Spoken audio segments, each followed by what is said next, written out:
प्यारे बच्चों, हमारे फंक्शन के पहले वीडियो में आपने देखा होगा फंक्शन कितने प्रकार का होता है। उससे रिलेटेड कुछ क्वेश्चन भी हमने कराए थे। अब उसकी एक टॉपिक और बच गई थी, कंपोजिशन ऑफ टू फंक्शन, दो फलनों का संयोजन। बड़ी महत्वपूर्ण टॉपिक है, इसे ध्यान से देखेंगे अवश्य समझ में आएगा कि कंपोजिशन किसको कहते हैं, संयोजन किसको कहते हैं। तो चलते हैं हम अपने वीडियो पे आगे।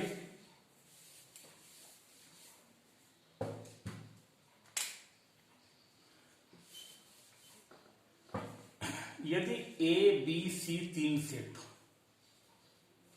ए से बी में कोई फलन एफ है और बी से सी में कोई फलन जी है, if f be function from set A to set B and g be function from set B to set C, तो हम ए से सी में सीधे फलन डिफाइन करें, परिभाषित करें, तो उसको जी और एफ का संयोजन कहते हैं।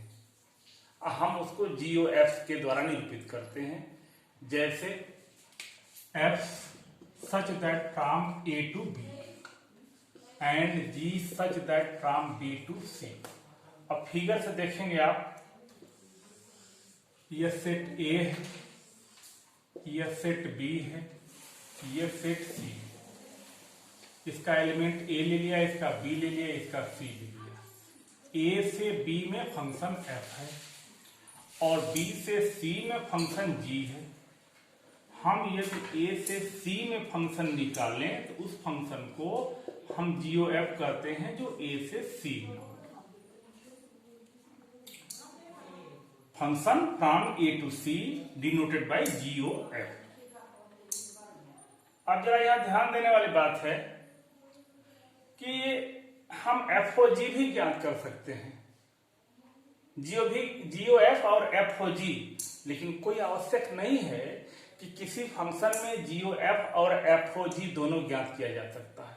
हो सकता है कि दोनों निकल जाए, हो सकता है कि एक निकले, हो सकता है कि कोई भी ना निकल पाए। तो अब कैसे हम जानेंगे कि जीओ एफ ज्ञात कर पाएंगे कि एफ ओ जी ज्ञात कर पाएंगे? तो देखें, हम जीओ एफ के लिए क्या करना पड़ेगा। फॉर जीओ एफ होगा इफ यदि रेंज ऑफ एफ का range is subset of domain of g, दूसरे का रेंज यदि पहले के डोमेन का सबसेट होगा, तो ऐसे हम जीओ एफ ज्ञात किया जा सकता है, निकाला जा सकता है। इसी प्रकार एफ ओ जी के लिए क्या होगा, if range of F is subset of range of G is subset of domain of F. यदि दूसरे का रेंज, जी का रेंज एफ के डोमेन का सबसेट होगा तो एफ ओ जी निकल पाएगा। तो अब तो आप स्पष्ट हो गए होंगे कि यदि दो फंक्शन दिया रहेगा तो हम जीओ एफ निकालेंगे कि एफ ओ जी निकालेंगे। अब देखें कैसे डिफाइन होगा, वो देख लें आप। अब देखें, हमारा यहां जो ग्राफ फिगर में है, F of A equal to B है और जी of B equal to C है। तो जी ओ एफ ऑफ, अब देखिए यहां जी ओ एफ, यहां कौन सा एलिमेंट लिखा जाएगा, यहां जो भी एलिमेंट लिखा जाएगा उसकी क्रिया एफ पर होगी। तो एफ की क्रिया केवल ए पर हुई है, तो यहां ए लिखा जाएगा। तो ये होगा g into F of a. अब g into F of a का मान रख दिया जाए, f of A equal to b होगा और जी ऑफ बी की वैल्यू क्या दी गई है, सी दी गई है। तो g o f equal to ordered pair a c such that a b belongs to f and b c belongs to g. तो ये तो रही हमारी डेफिनेशन कंपोजिट फंक्शन की। अब कुछ इस पे एग्जांपल्स कराएंगे, कुछ दिखाएंगे, कोशिश करेंगे ज्यादा से ज्यादा हम एग्जांपल दिखाएं ताकि क्लियर हो। तो एक एग्जांपल हम लिख रहे हैं, 3 सेट ले रहे हैं। ए में ABCDE 5 एलिमेंट हैं, ABCDE। बी दूसरा सेट है जिसमें 4 एलिमेंट है, P है, Q है, R है, F है। और C तीसरा सेट है जिसमें 3 एलिमेंट है, M है, L, M और N। हमारा फंक्शन F जो है वह A से B में है और G जो है B से C में है। F function from set A to set B and G the function from set B to set C। और कैसे डिफाइन है वो देख लिया जाए। F equal to ordered pair AQ, ordered pair BR, ordered pair CS, ordered pair DR and ordered pair ES। और G कैसे define है? तो G है हमारा ordered pair PN, ordered pair QL, ordered pair RL, ordered pair SM। अब ये तो हमारा रहा कंप्लीट क्वेश्चंस। अब हम देखते हैं कि इसमें FOG डिफाइन होता है कि GOF डिफाइन होता है। जो डिफाइन होगा, जो परिभाषित होगा, उसको निकाला जाएगा। तो सबसे पहले हम FOG को ही देख लेते हैं कि FOG निकाला जा सकता है कि नहीं निकाला जा सकता है। तो चलिए FOG के लिए क्या शर्त है, क्या कंडीशन है। G का रेंज, तो जो G का रेंज है वो N है, L है और M है। ये G का रेंज है। और F का डोमेन जो है, F का डोमेन जो है वह A है, B है, C है, D है, E है। A है, B है, C है, D है, E है। तो ये जो F का रेंज है G के डोमेन का सबसेट नहीं है, इसलिए FOG नहीं निकाल पाएंगे। ये तो स्पष्ट हो गया कि FOG नहीं निकाल पाएंगे। अब हम देखते हैं कि GOF निकल पाएगा कि नहीं निकल पाएगा। तो देखें F का रेंज लिखते हैं हम। F का जो रेंज होगा, Q होगा, R होगा, S होगा। तो Q है, R है और S है। और G का डोमेन देखते हैं। G का डोमेन है P है, Q है, R है और S है। अब देखिए यहाँ पे F का रेंज QRS है और G का जो डोमेन है वो PQRS है। एकदम स्पष्ट है कि range of F is subset of domain of G, therefore here GOF is possible। यहाँ पे हम GOF को निकाल सकते हैं। तो ये तो स्पष्ट हो गया कि GOF निकलेगा। तो अब GOF निकलेगा कैसे वो दिखा रहा हूं। तो अब यहाँ देखिए कैसे GOF निकलेगा। अब हम यहाँ GOF निकाल रहे हैं। तो GOF यहाँ, अब रही समस्या कि यहाँ किन किन एलिमेंट को लिखेंगे। तो उन्हीं एलिमेंट को लिखेंगे जिनकी क्रिया F पे हुई है, जिनका ऑपरेशन F पे हुआ है। तो F का ऑपरेशन A पर हुआ है, B पर हुआ है, C पर हुआ है, D पर हुआ है, E पर हुआ। तो GOF ऑफ A निकालेंगे। तो देखिए ये G into F of A हो गया। अब F ऑफ A की वैल्यू सब्स्टिट्यूट करेंगे। F ऑफ A की वैल्यू Q है, तो G ऑफ Q हो गया। और यहाँ देखें G ऑफ Q की वैल्यू कितनी दी गई है, L दी गई है, तो ये L हो गया। अब ये G ऑफ A निकल गया। GOF ऑफ B निकालेंगे हम। तो देखें ये G into F of B हो गया। F ऑफ B की वैल्यू देखेंगे क्या दी गई है। F ऑफ B की वैल्यू R दी गई है।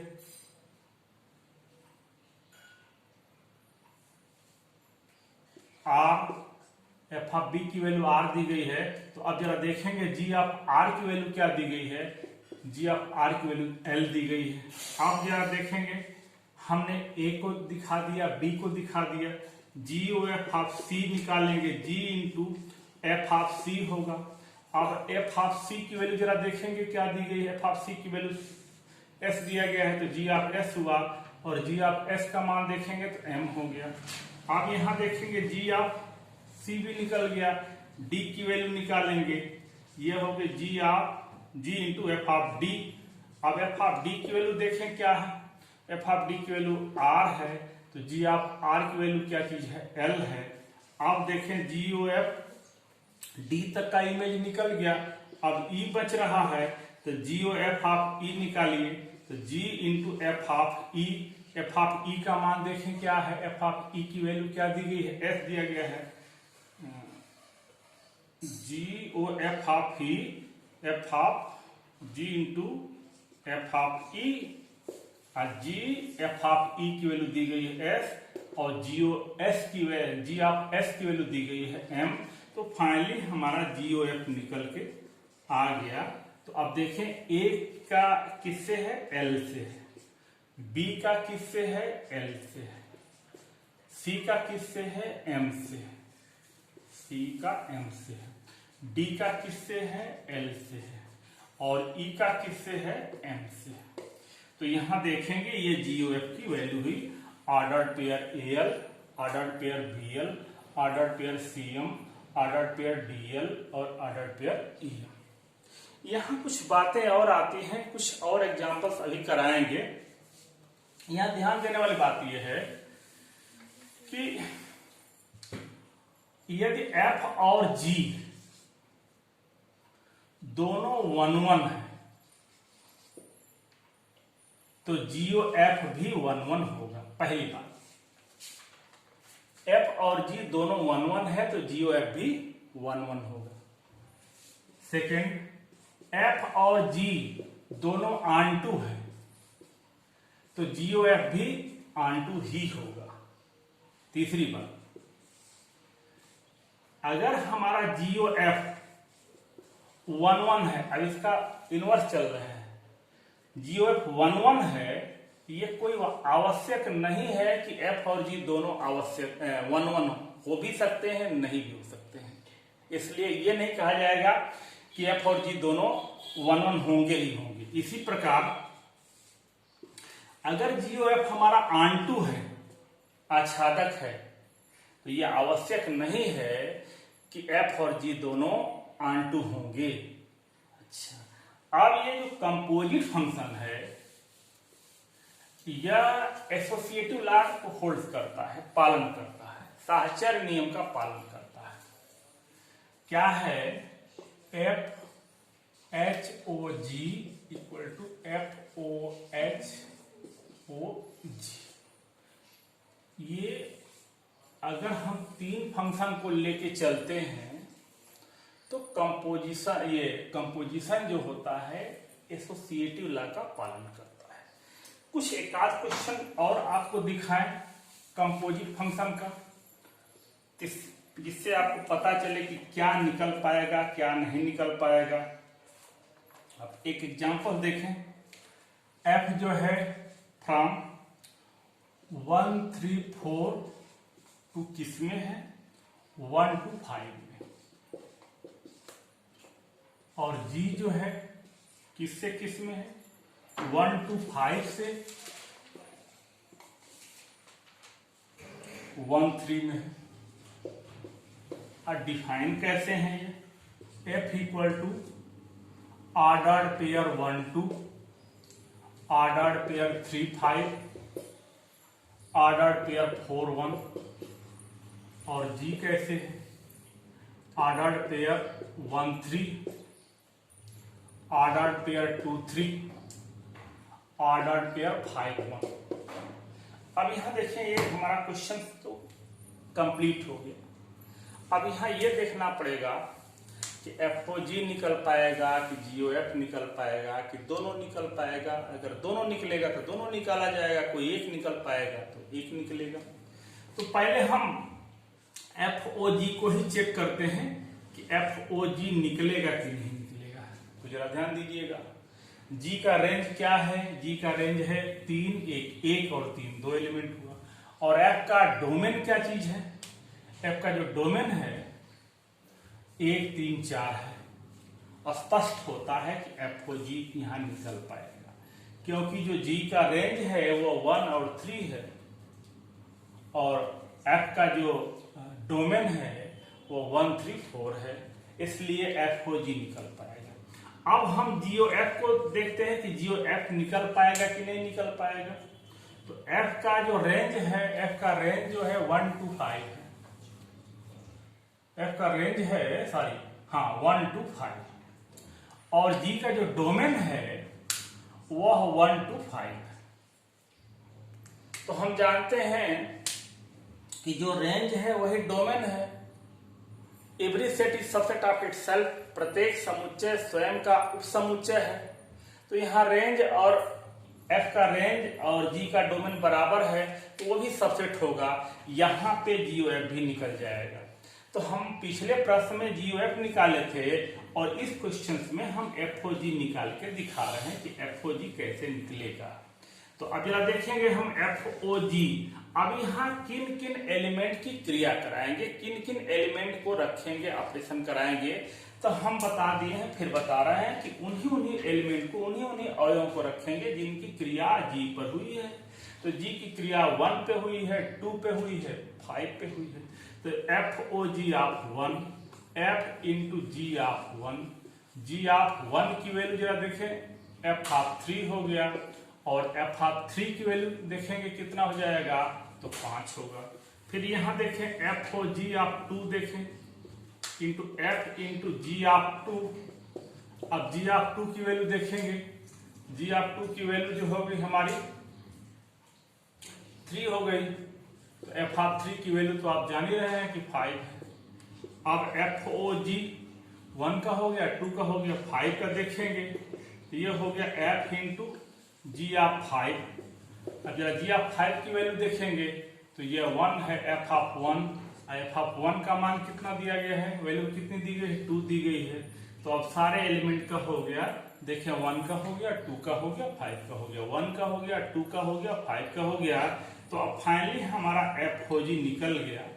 तो एफ ओ जी हो गया 1 का 5 से है रिलेशन, 2 का 5 से है और 5 का कितने से है, 2 से है।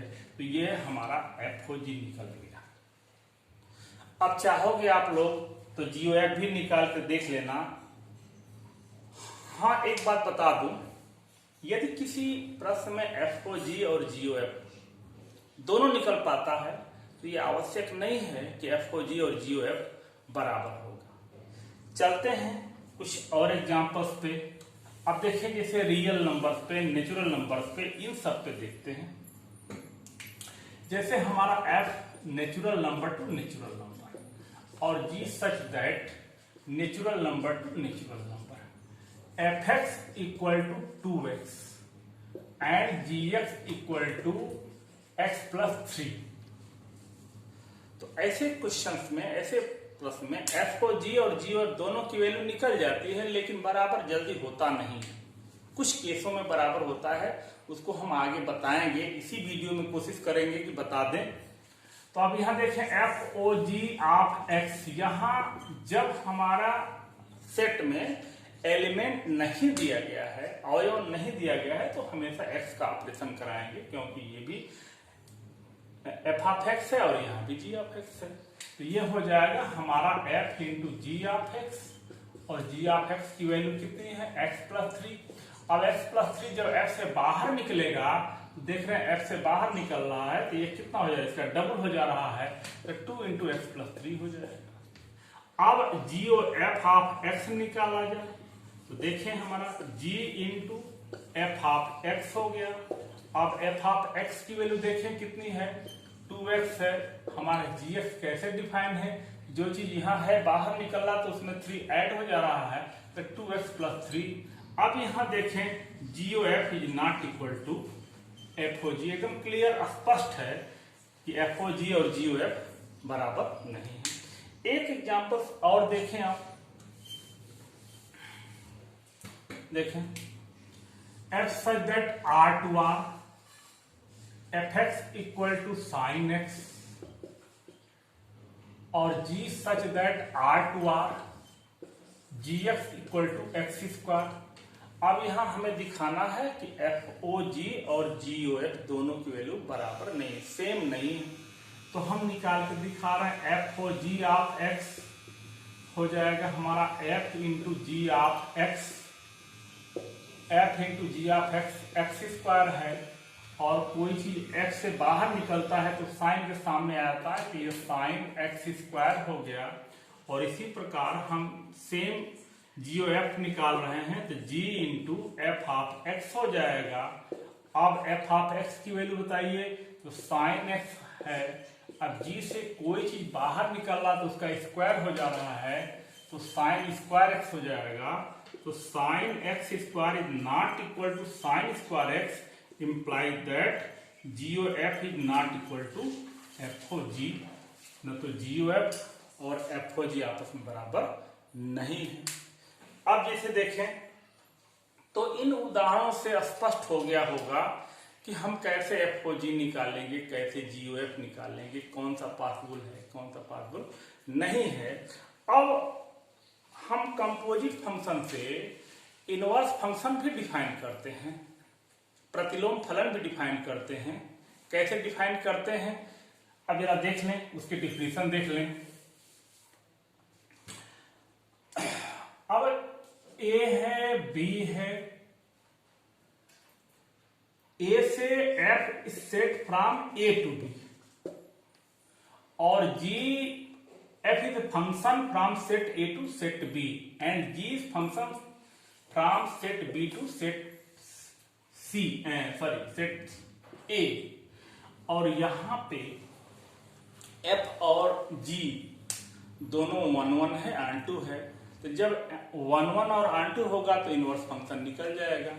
तो आप जैसे देखें कि ए से बी में फंक्शन, अब कैसे हम कंपोजिट फंक्शन से दिखाएंगे, तो F O g equal to I B और g o f equal to I A. I B मतलब आइडेंटिटी फंक्शन, आई ए का मतलब भी आइडेंटिटी फंक्शन। अगर हमारा f O g equal to I B और g o f equal to I A हो जाएगा, तो दोनों फंक्शन एक दूसरे के इनवर्स प्रतिलोम कहेंगे, तो हम उसको लिख सकते हैं एफ इनवर्स इक्वल टू जी। यहाँ एक बात का ध्यान और देना कि लड़के कंफ्यूज कर जाते हैं कि कब यहाँ आई ए लिखा जाए, कब यहाँ आई बी लिखा जाए। तो उसके लिए स्पष्ट ट्रिक है, देख लो। अगर बाद वाला फंक्शन, यदि बाद वाला फंक्शन g है, तो g किस पे है, b पर है, इसलिए यहाँ आई बी लिखा जाएगा। यहाँ देखो जी और एफ किस पे है, a पर है, तो यहाँ आई ए लिखा जाएगा। अब एक उदाहरण देखिए, उस उदाहरण से स्पष्ट हो जाएगा इनवर्स फंक्शन। अब देखें हमारा एक ये जो है एफ है ए टू बी है, और जी जो है बी टू ए है। अब कैसे, सेट ए क्या है, सेट ए रियल नंबर -7/5, और सेट बी क्या है, रियल नंबर -3/5। और एफ एक्स कैसे है हमारा 3x + 4 अपान 5x - 7, और gx कैसे है हमारा 7x + 4 अपान 5x - 3। अब हमें ये दिखाना है कि कैसे इनवर्स फंक्शन दोनों हैं, एक दूसरे के इनवर्स फंक्शन कैसे हैं। तो आप लोग जानते हो कि रियल नंबर का सेट सबसे बड़ा सेट होता है, नंबर्स में रियल नंबर का सेट सबसे बड़ा होता है। तो ये जो डोमेन है हमारा एफ, यह रियल नंबर्स में से केवल 7/5 को क्यों माइनस करना पड़ा है, इसका भी रीजन देना पड़ेगा। क्यों एक ही एलिमेंट को माइनस करना पड़ा है, क्या इससे हमको परेशानी थी। इसी प्रकार b में से सभी रियल नंबर में से 3/5 को क्यों माइनस करना पड़ा है, उसका रीजन ये है कि अगर यहाँ पे हम x की वैल्यू 7/5 रख देते हैं, 5 से 5 कैंसिल हो जाएगा, 7 में से 7 कैंसिल होगा, 0 हो जाएगा। और हम जानते हैं, आप सभी लोग जानते हो कि डिनोमिनेटर 0 नहीं रखा जाता है। इसी प्रकार यहाँ देखो सेम, यदि x की वैल्यू हम यहाँ 3/5 रख देते हैं, तो 3/5 रख देंगे, तो देखो 3/5 रखेंगे तो 5 से 5 कैंसिल हो जाएगा, 3 में से 3 माइनस करेंगे, 0 हो जाएगा। यहाँ भी डिनोमिनेटर 0 हो जाएगा, और डिनोमिनेटर को 0 नहीं रखा जाता है। इसलिए हम रियल नंबर में से यहाँ 7/5 को माइनस किए हैं और यहाँ 3/5 को माइनस किए हैं। अब देखते हैं हम FOG ऑफ x निकाल के f into G of x, f into G of x की वैल्यू कितनी दी गई है 7x + 4/5x - 3। अब ये जब f से बाहर आएगा तो ये टोटल एज x का काम करेगा। तो हमारा कैसे डिफाइन है, इसमें 3 से मल्टीप्लाई करेंगे और 4 ऐड करेंगे तो 3 इंटू 7x + 4/5x - 3 + 4 अपान 5। अब x की जगह इतना रखेंगे हम 7x + 4/5x - 3 -7। अब इसको ये सॉल्व करके देख रहे हैं, हम सॉल्व कर रहे हैं तो ये हो जा रहा है हमारा 21x + 12 और प्लस 20x - 12 अपान, ये तो कैंसिल हो जाएगा, आप सभी लोग जान रहे हो। 35x + 20 minus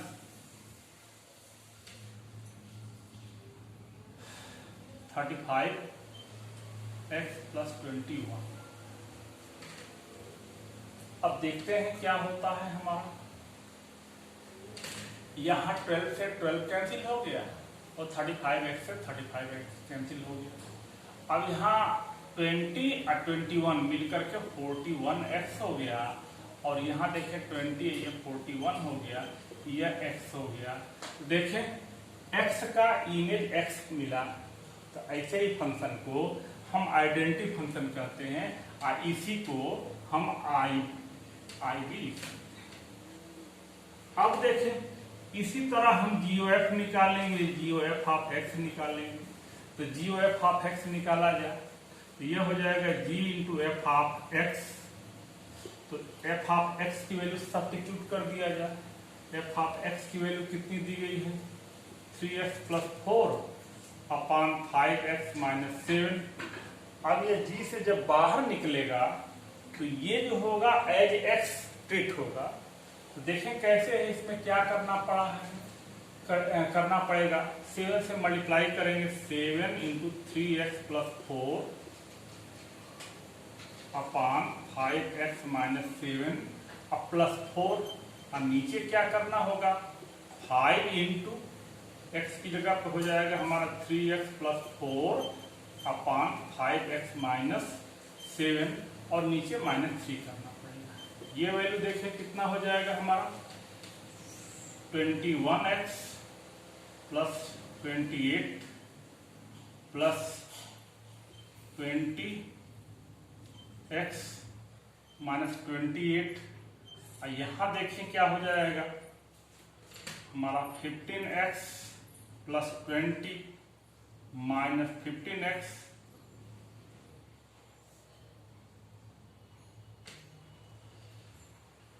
15x 20 minus 15x और प्लस 21। अब यहाँ देखें 28 से 28 कैंसिल हो गया और 15x से 15x कैंसिल हो गया है। कितना हो गया हमारा 41x अपान यहाँ देखिए 41 ये कैंसिल हो गया, ये x। यहाँ देखने वाली बात है कि x का इमेज x मिला, हम इसी को आइए कह सकते हैं। तो अब जरा फाइनली देखेंगे आप कि